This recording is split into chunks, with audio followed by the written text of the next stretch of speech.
Bonjour tout le monde et bienvenue dans cette belle forêt. Je vous présente Davy. Bonjour Elsa, nous sommes tous les deux cueilleurs de plantes sauvages et régulièrement nous allons dans la forêt cueillir les plantes pour nous nourrir, en n'oubliant pas de remercier la forêt pour ce qu'elle peut nous offrir.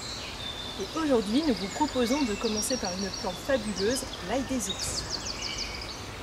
Tout d'abord, l'ail des ours, étymologiquement, ça vient de Allium ursinum, ursinum qui veut dire ours, allium piquant, donc en latin. Allium ursinum, l'ail des ours car les ours s'en serviraient pour se purger.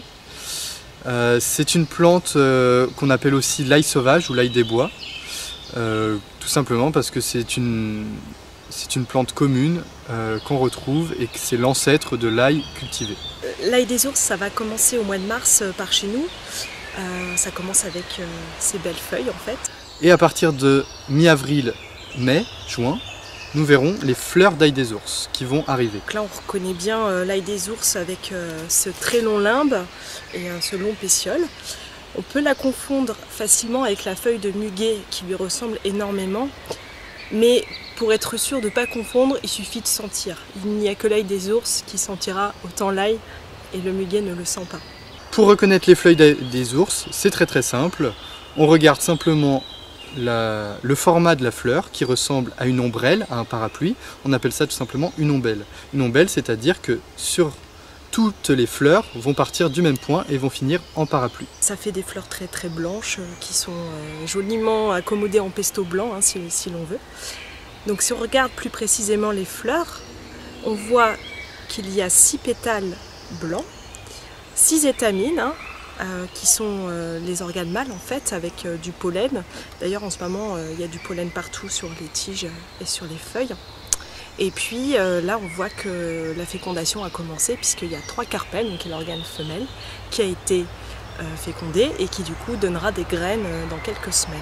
Dans quel milieu pouvons-nous trouver l'ail des ours? Dans les milieux comme ici, dans des sous-bois mi-ombragés et des zones humides.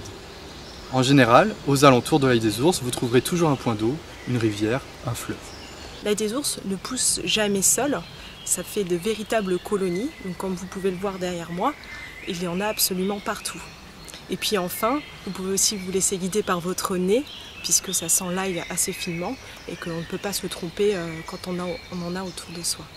Alors l'ail des ours, on peut l'utiliser sous différentes manières. Donc au mois de mars, on aura par exemple les jeunes feuilles bien vertes, bien parfumées. On peut faire des pestos avec de l'huile d'olive, des orties également.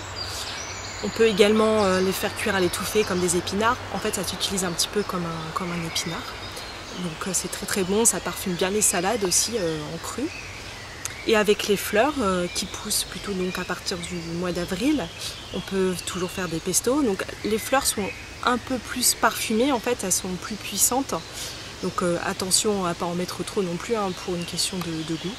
Et de la même manière, en salade, en pesto, les faire cuire à la vapeur pour les rajouter sur des gratins, etc.